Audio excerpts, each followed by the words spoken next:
Alors, bienvenue à toutes et à tous donc, pour ce webinaire sur la migration vers le CRM HubSpot. Je vais en rapide introduction du coup me présenter et présenter rapidement notre agence avant de nous lancer du coup sur le webinaire. Donc pour ma part, Naïma Brahimi, moi je suis directrice du pôle marketing et CRM chez ComExplorer qui fait partie donc, du groupe Adimeo. Et Adimeo, c'est quoi? Nous sommes une agence en fait digitale qui permet d'accompagner nos clients pour faire du digital le levier de leur croissance. Et pour cela, on passe par divers dispositifs en mettant en place chaque étape de la transformation digitale de nos clients avec de nouveaux outils, de nouvelles organisations, de nouvelles techniques, mais aussi de nouvelles façons de communiquer avec vos utilisateurs finaux et vos clients.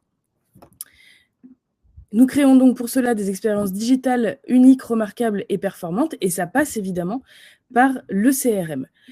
Au sein de nos expertises aujourd'hui, on a 4 grands piliers. Le premier, ça va être le conseil et la stratégie, donc qui va permettre de définir la trajectoire digitale de nos clients. Le design et l'innovation, avec donc un studio qui est composé d'UX et UI designer pour pouvoir justement définir l'interface et le design qui va être mis à disposition de vos clients. Un pôle de production technique, donc de développement web sur diverses technologies, Drupal, Symfony, PHP et autres.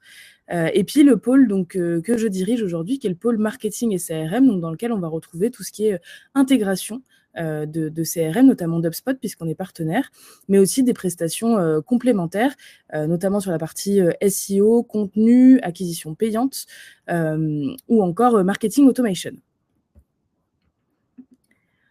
Aujourd'hui, donc, on se retrouve sur ce webinaire pour vous donner les clés pour réussir votre migration vers le CRM HubSpot. Alors déjà, la première question à se poser, et c'est peut-être le cas de certains d'entre vous, c'est de se demander pourquoi migrer vers HubSpot. Il y en a peut-être parmi vous qui ont déjà souscrit au CRM HubSpot, mais d'autres peut-être qui se posent encore la question. Et aujourd'hui, parmi les raisons qu'on voit le plus chez nos clients sur les raisons de changer de CRM, la plupart du temps, ce qui revient, c'est que soit le CRM actuel n'est pas utilisé ou mal utilisé. Pour cela, il y a plusieurs explications en règle générale. Soit l'équipe n'a pas été correctement formée sur le logiciel, sur le CRM actuel, soit tout simplement l'outil n'est pas vraiment rentré dans les usages des équipes. Et de ce fait, en fait, le CRM n'est absolument pas utilisé par les équipes. Et du coup, on se retrouve avec un outil qui est un petit peu, qui est un petit peu en latence et qui, du coup, n'est pas réellement utilisé au maximum de son potentiel. L'autre sujet qu'on rencontre le plus souvent chez nos clients qui cherchent à changer justement de CRM, ça va être le manque de flexibilité. Donc l'outil n'est pas suffisamment évolutif. Ça peut arriver par exemple quand vous êtes sur un CRM qui a été conçu maison, j'ai envie de dire, donc un logiciel vraiment développé from scratch par vos équipes ou par une équipe IT externe, mais qui aujourd'hui ne vous permet pas de faire évoluer la solution comme vous le souhaiteriez. Une autre raison, ça va être le fait que les fonctionnalités ne correspondent plus aux usages que vous avez, en tout cas que vos équipes ont aujourd'hui. Et ça rejoint un petit peu ce manque de flexibilité et d'évolutivité. On va avoir aussi une volonté, et encore plus aujourd'hui, de maîtriser les coûts, et donc potentiellement de certains logiciels qui aujourd'hui ne sont pas ou peu utilisés pour aller vers des solutions qui sont, elles, beaucoup plus, en tout cas qui permettent de centraliser davantage de besoins dans une seule et même solution, et donc avec un seul et même coût de licence.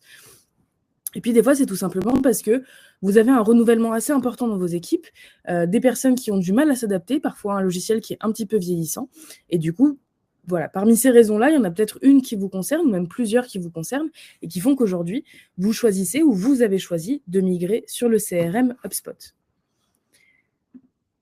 Alors, quelle que soit la raison qui vous pousse aujourd'hui à changer de CRM, quelles sont les raisons qui pourraient vous pousser à migrer vers HubSpot? Aujourd'hui, HubSpot est une des solutions leaders du marché, que ce soit sur la partie CRM ou la partie marketing. C'est une solution qui se compose de plusieurs hubs, où tout est centralisé, contrairement à d'autres solutions où justement vous pourriez avoir un socle CRM et puis pas mal d'autres solutions qui viennent graviter autour et qui nécessitent de s'intégrer justement avec votre CRM. Ici, chez HubSpot, vous avez tout ce système de hub, en fait, qui va permettre de centraliser toute votre donnée et toutes vos activités marketing, commerciales, opérations et services au sein d'une seule et même application. Donc, à l'intérieur de ça, il y a un certain nombre de fonctionnalités justement qui vont vous permettre d'atteindre vos objectifs et de fluidifier et de centraliser la gestion de l'information. Et parmi celles-là, ce qu'on va retrouver principalement sur la partie HubSpot CRM, on va retrouver, donc, je les ai séparés en deux catégories. On a donc les fonctionnalités plutôt basiques d'un CRM, tout ce qui va être gestion des fiches contacts et des entreprises, évidemment, puisque c'est le cœur du CRM, ça va être de gérer justement ces données-là et de pouvoir historiser de la donnée sur ces entreprises et ces contacts, de suivre évidemment les actions qui sont réalisées sur ces fiches contacts et ces fiches entreprises, donc avec la consignation des appels sortants, des appels entrants, des emails, la consignation de réunions ou encore de notifications et la gestion des rendez-vous, la gestion des tâches qui va pouvoir être automatisée. On va pouvoir attribuer automatiquement des tâches ou des rendez-vous à des utilisateurs du CRM. De pouvoir gérer aussi des campagnes marketing. Donc là, on va un petit peu au-delà du simple scope du CRM, mais de pouvoir justement gérer des emailing, des landing pages ou encore des formulaires. Et puis une gestion aussi du pipeline, et ça souvent c'est quelque chose qu'on entend, c'est quelque chose qu'on entend souvent chez nos clients, c'est qu'il manque parfois de visibilité sur où est-ce qu'on en est. Il est où, au niveau du prévisionnel, au niveau de ce qui va signer, au niveau de ce qui a été gagné, de ce qui est perdu. Et donc ça, c'est ce que vous allez pouvoir faire à travers le pipeline. Donc vous définissez en fait des phases, des étapes en fait de votre processus de vente qui vont vous permettre de suivre. Là, j'en suis à, j'ai 6 affaires dans la colonne démo en cours, où du coup, vous savez que la prochaine étape de la démo, ça va être la négociation commerciale et potentiellement derrière la transformation en client ou la perte du lead. Cette gestion du pipeline, elle est hyper importante parce que du coup, comme je disais, ça vous permet de pouvoir vous projeter et d'avoir un vrai prévisionnel sur là où vous en êtes au niveau commercial. Et enfin, des fonctionnalités aussi de reporting qui vont vous permettre à la fois de mesurer la performance de vos équipes commerciales et marketing. Donc là, on va être même quasiment sur du suivi individuel, donc les performances par commerciaux ou par équipe de commerciaux. Et puis des reporting un petit peu plus larges qui vont vous donner une vision globale sur les actions commerciales et marketing, le nombre de leads qui ont été transformés en opportunités, le nombre d'opportunités qui ont été transformées en clients ou qui ont été transformées en leads perdus. Voilà, tout ça, ça va vous donner vraiment une vision globale de vos processus commerciaux et marketing. Et puis, dans les fonctionnalités avancées que peut proposer HubSpot, on va retrouver la gestion des produits, des devis, des bons de commande. On peut même aller jusqu'au paiement en ligne de certaines prestations. Donc ça peut être assez intéressant pour accélérer justement les processus de vente et éviter d'avoir de la perte lors de ces phases justement de relance, d'envoi de devis, etc. Du chat en ligne, du marketing automation, donc là aussi assez important, notamment pour garantir la qualité des leads qui sont transmis à vos commerciaux.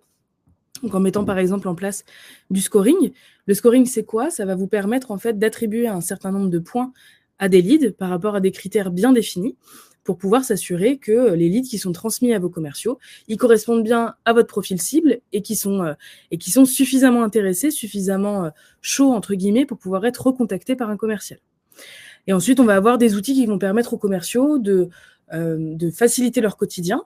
Par exemple, l'envoi de séquences automatisées, c'est-à-dire qu'un commercial va pouvoir se dire, dans telle situation, en règle générale, j'envoie ce premier mail-là, 2 jours après, j'envoie ce mail-là, avec évidemment à l'intérieur des éléments de personnalisation qui vont être dynamiques et on va pouvoir en automatique aller récupérer le prénom, le nom de l'entreprise du lead, voilà, tout un nombre d'informations qu'on va avoir dans le profil et qu'on va pouvoir utiliser comme jetons de personnalisation dans ces séquences automatisées que peuvent utiliser les commerciaux.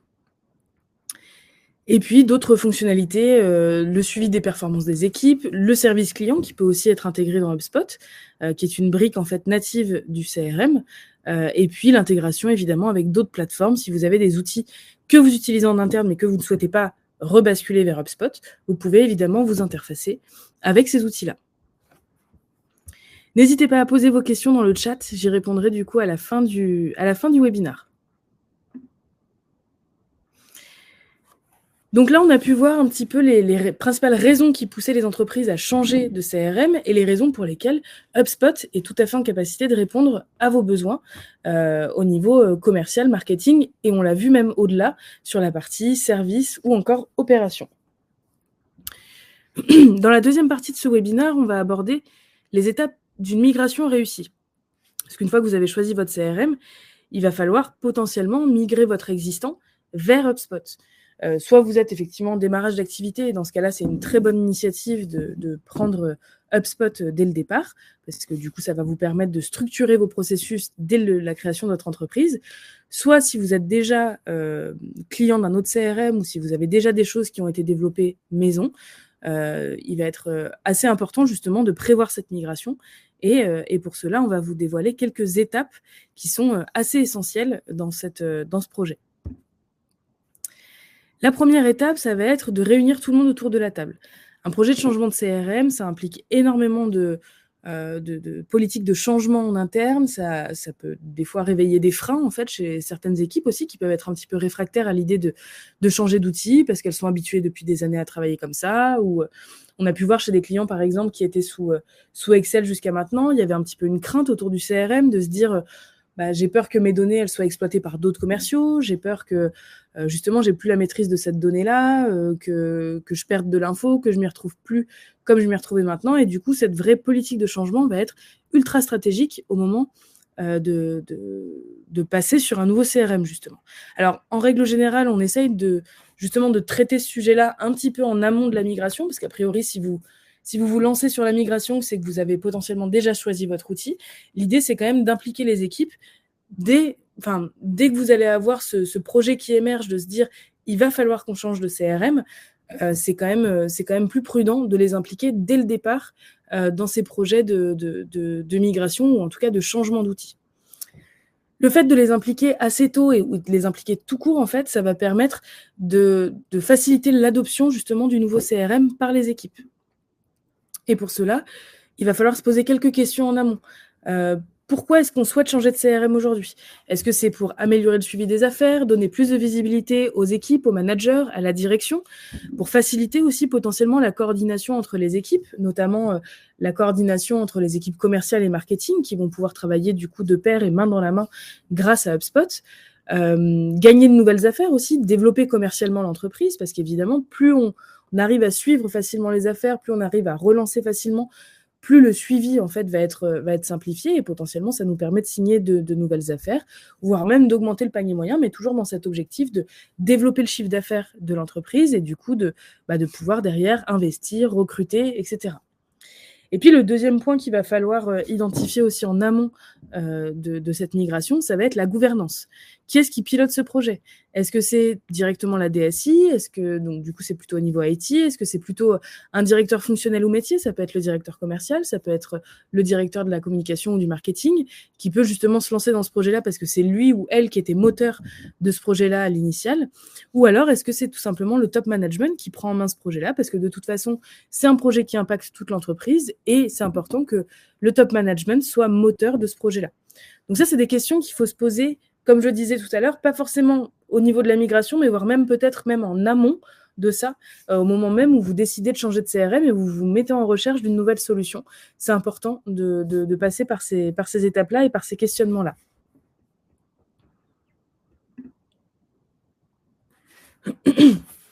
La deuxième étape, ça va être de bien comprendre et de lister les besoins et les processus de vos métiers et de vos équipes. Pourquoi? Parce que tout simplement, ces processus-là, on va pouvoir les retrouver sur le CRM demain. Je parlais tout à l'heure des pipelines. Peut-être que dans vos équipes commerciales, par exemple, tout le monde n'utilise pas les mêmes phases de processus de vente parce que certains commerciaux vont être sur des produits différents, vont être sur des services différents. Et du coup, peut-être que pour certaines ventes, il y a besoin de faire une démo. Peut-être que pour d'autres, il y a besoin de faire un rendez-vous physique. Tout ça, c'est des étapes de pipeline qui vont pouvoir être modifiées. Mais pour les modifier et les personnaliser sur HubSpot, il va falloir les définir en amont. Et donc, c'est pour ça que c'est important de travailler sur vraiment des ateliers dans lesquels vous allez pouvoir recenser les cas d'usage les plus spécifiques de vos équipes, mais aussi les cas d'usage qui sont communs en fait à toutes vos équipes et à tous vos collaborateurs et collaboratrices pour pouvoir justement les dessiner et derrière les transposer directement dans HubSpot quand vous allez paramétrer votre CRM. La troisième étape, justement, ça va être donc de personnaliser ce CRM. Donc, dans HubSpot, vous avez quand même une capacité de personnalisation et de personnalisation qui est assez importante, que ce soit au niveau des propriétés, au niveau des pipelines, comme je le disais, au niveau des processus, au niveau de l'automatisation. Ça, vous allez évidemment avoir énormément de possibilités sur ce champ-là. Quand je parle de workflow, ça va être tout ce qui va être automatisation. Donc, par exemple, on peut avoir de l'automatisation externe, là qui va être plutôt côté marketing, où vous allez justement pouvoir diffuser de l'information à vos cibles en fait de façon automatisée et personnalisée, ce qui fait que ça vous décharge aussi d'une certaine partie de l'animation de votre réseau de prospects et de clients. Et puis, il peut y avoir aussi de l'automatisation en interne. Imaginons, vous recevez un nouveau lead en provenance de votre formulaire de contact sur le site. Qu'est-ce qui se passe une fois qu'il arrive sur le CRM, ce contact? Est-ce qu'il faut envoyer une notification automatique à un commercial? Est-ce qu'il faut l'attribuer du coup automatiquement à un commercial? Dans combien de temps on le rappelle? Du coup, on se crée une note, on se crée un rappel pour pouvoir justement reprendre contact avec ce lead-là. Enfin voilà, c'est toutes ces choses-là qu'il va falloir sur lesquelles il va falloir s'aligner pour pouvoir justement personnaliser au mieux et adapter au mieux HubSpot à vos usages et à ceux de vos équipes. Ici, donc sur HubSpot, vous avez un certain nombre, donc comme je le disais, d'éléments qui vont pouvoir être personnalisables. Ici, je vous ai mis quelques exemples. Vous avez donc ces différents objets qui existent sur HubSpot. Les objets, donc ça va être les contacts, les entreprises, les transactions ou encore les tickets quand on est sur une partie support. Vous avez la possibilité de créer de nouveaux objets. Si par exemple, vous vous dites, je sais pas, par exemple, moi je vends des formations et mes formations, j'ai envie que ce soit un objet à part entière parce que j'ai envie de pouvoir les paramétrer dans HubSpot, de pouvoir les associer à des contacts, de pouvoir les associer à des entreprises, ça, vous allez pouvoir le faire sur HubSpot. Vous allez également pouvoir créer un certain nombre de propriétés du coup personnalisées aussi.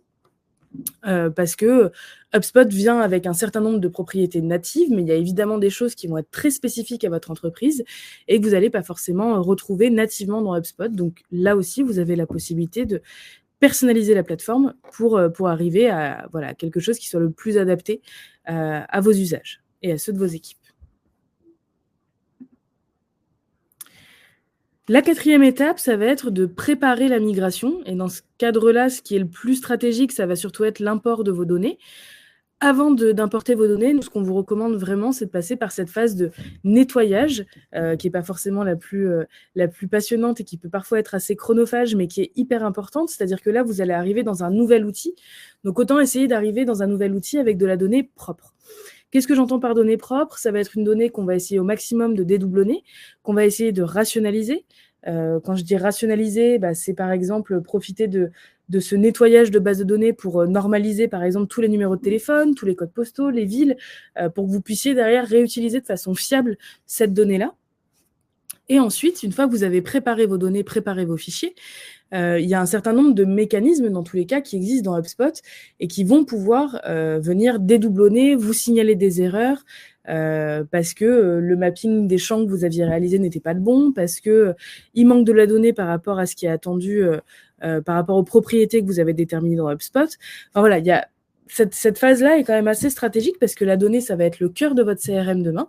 Et si la donnée n'est pas bonne, en fait, ça va forcément entacher la performance d'utilisation de votre CRM. Donc ça, c'est une étape qui est quand même assez stratégique et sur laquelle il faut vraiment pas faire l'impasse. Ensuite, vous avez la possibilité de réaliser vos imports de 2 manières sur HubSpot. Soit vous fonctionnez manuellement via des fichiers CSV, XLS et enfin Excel au niveau de façon générale, ou des imports via des solutions qui sont nativement interfacées avec HubSpot, voire sur des solutions qui ne sont pas nativement interfacées avec HubSpot et pour lesquelles il est possible de créer évidemment des connecteurs via les API. Ensuite, avant d'importer totalement votre base, je vous conseille fortement de réaliser un test sur un échantillon, c'est-à-dire d'importer une centaine de lignes de contacts et d'entreprises, de transactions et autres, tout ce que vous souhaitez justement importer dans HubSpot. Parce que justement, ça vous permettra de détecter les éventuels bugs ou les éventuels oublis qu'il pourrait y avoir dans votre fichier. Et du coup, c'est quand même plus simple de repérer des erreurs sur une centaine de contacts que sur 100 000 contacts. Donc, je vous conseille vraiment fortement de réaliser un test sur un échantillon avant de passer à l'import global de votre base. Et enfin, la dernière étape qui n'est pas des moindres, ça va être la formation des équipes. J'en parlais beaucoup du coup dans la première partie du webinaire. L'adoption et du nouveau CRM est vraiment clé dans le fonctionnement de ces projets de migration. Si les équipes ne sont pas convaincues, si elles ne sont pas formées à l'utilisation de l'outil, en fait, vous allez vous retrouver sur ce que j'expliquais dans la première slide, sur certaines des raisons qui poussent à changer de CRM, à savoir qu'aujourd'hui, le CRM n'est pas ou peu utilisé ou mal utilisé. Donc, c'est hyper stratégique de vraiment former vos équipes, de les accompagner dans la prise en main d'HubSpot et de ne pas juste leur faire une session de formation au lancement officiel d'HubSpot dans votre entreprise, mais vraiment d'être à leur côté, de faire des points réguliers, tous les 3 mois par exemple, ou tous les mois au début, pour pouvoir justement vous assurer que déjà l'outil est bien utilisé, que les équipes ne rencontrent pas de difficultés à l'utilisation de l'outil.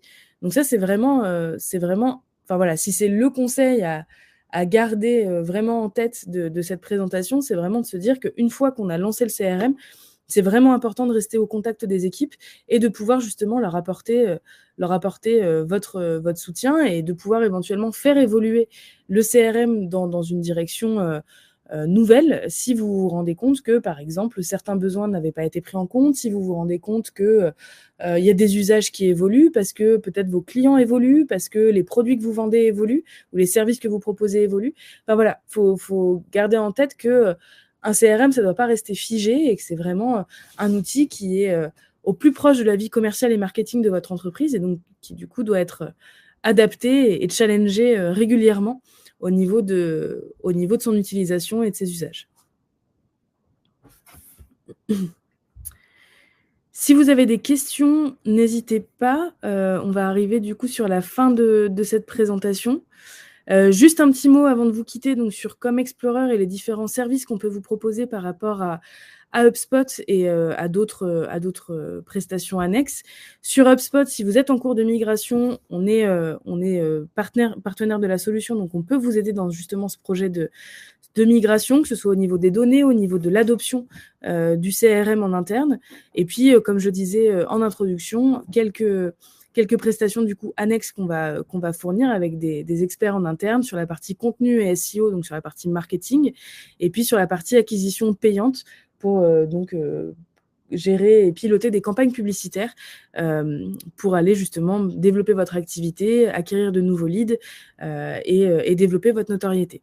Donc sur la partie HubSpot, comme je disais, voilà, sur la partie intégration CRM et marketing, mais aussi alignement entre les équipes sales et les équipes marketing, on est présent et disponible pour vous accompagner. Je vous laisse donc évidemment utiliser le chat. Emmanuel vous a partagé pas mal de ressources pendant ce webinaire, donc n'hésitez pas à aller y faire un tour. Et puis on a pas mal aussi de ressources disponibles sur notre site au global, que ce soit des livres blancs sur la partie marketing et commercial, qui peuvent évidemment vous intéresser. Donc n'hésitez pas à aller y faire un tour.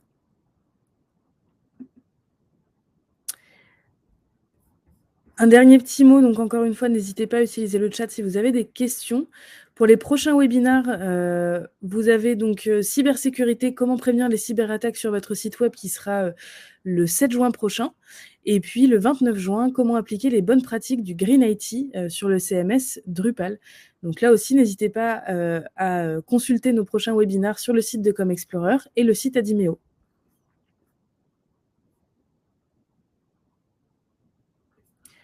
Alors, on a une question de Laura. Nous avons un fichier client sur Excel. Avez-vous un modèle Excel pour faciliter la migration? Alors, j'ai pas de template Excel pour justement faire cette migration, puisque comme je l'expliquais, l'idée, c'est surtout de s'adapter à votre existant et à la façon dont vous allez paramétrer HubSpot. Donc là, c'est plutôt quelque chose qui se fait au cas par cas. Je dirais que en règle générale, le mieux, c'est de repartir de votre fichier client, de voir comment il est constitué, de constituer le cas échéant les propriétés sur HubSpot si jamais elles n'étaient pas disponibles sur HubSpot. Et une fois que vous avez fait ça, vous pouvez presque, je dirais, entre guillemets, importer votre fichier tel quel sur HubSpot, moyennant éventuellement un nettoyage, comme je le disais, pour pouvoir justement importer directement votre donnée. Donc, en fait, votre modèle Excel, c'est presque déjà votre fichier client. Une question de Camille. Quel est le nettoyage à faire en ce qui concerne l'option des contacts déjà présents dans un ancien CRM? En fait, là, l'idée, c'est surtout de se dire que sur HubSpot, il faudrait partir vers une base qui soit la plus propre possible. Donc, éviter au maximum qu'il y ait des doublons. Si par exemple, dans votre base, sur votre CRM actuel, vous avez plusieurs fois le même contact ou plusieurs fois la même entreprise, c'est justement ça qui est important, c'est de se dire bah, je vais essayer de me débarrasser justement de toutes ces informations un petit peu, enfin qui sont un petit peu en trop justement et qui pourraient venir nuire à la qualité de la donnée qui sera dans HubSpot. Et du coup justement de dédoublonner sur la base des adresses email, sur la base des noms d'entreprise ou des raisons sociales des entreprises. Enfin voilà, c'est tout un tas d'éléments en fait que vous pouvez utiliser pour dédoublonner votre base avant de l'importer. Un autre élément aussi qui est à prendre en compte pour la migration vers HubSpot, mais même vers n'importe quel CRM, c'est de se dire, est-ce que j'importe toute ma base ou pas? Peut-être que vous avez des contacts que vous avez en base depuis 2013, 2014, qui depuis n'ont plus eu aucun contact avec vous.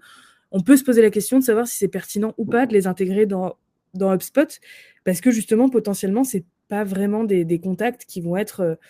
ils ont peut-être même changé d'entreprise, ils sont peut-être plus au même poste. Enfin voilà, c'est des contacts qui potentiellement ont évolué. Et du coup, le contact que vous avez en base aujourd'hui, qui date d'il y a 10 ou 15 ans, n'est peut-être pas forcément pertinent à importer aujourd'hui dans votre nouveau CRM. Une question... Ah, c'était pour l'opt-in, pardon. Bon, j'espère que la réponse a quand même servi. L'opt-in, alors ça, il y a une propriété qui existe dans HubSpot justement qui permet d'importer cette propriété-là et de savoir si justement vos contacts avaient validé un opt-in ou non. Et du coup, ça va être directement utilisé par les outils de mailing qui sont dans HubSpot pour pouvoir trier entre les personnes qui souhaitent recevoir des emails ou à qui vous pouvez envoyer des emails ou non.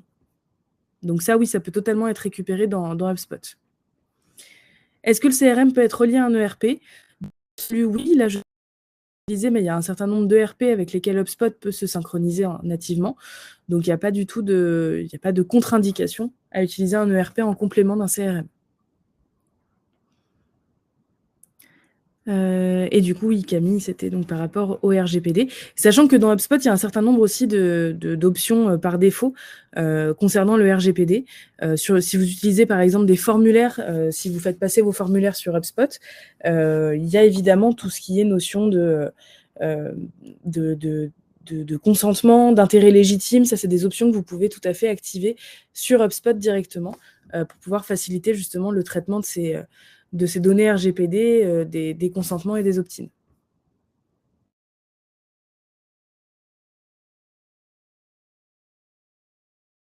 Je ne sais pas si vous avez d'autres questions, n'hésitez pas dans le chat. Et sinon, comme l'indique Emmanuel, n'hésitez pas à appuyer sur les ressources aussi qu'on propose sur notre site. Et si vous avez un projet, n'hésitez pas non plus à nous contacter pour qu'on puisse éventuellement avancer ensemble sur ces sujets. Je vous remercie en tout cas de votre présence aujourd'hui, de votre participation. Et puis, j'espère vous revoir très bientôt pour d'autres webinars. Merci beaucoup et très bel après-midi à toutes et à tous.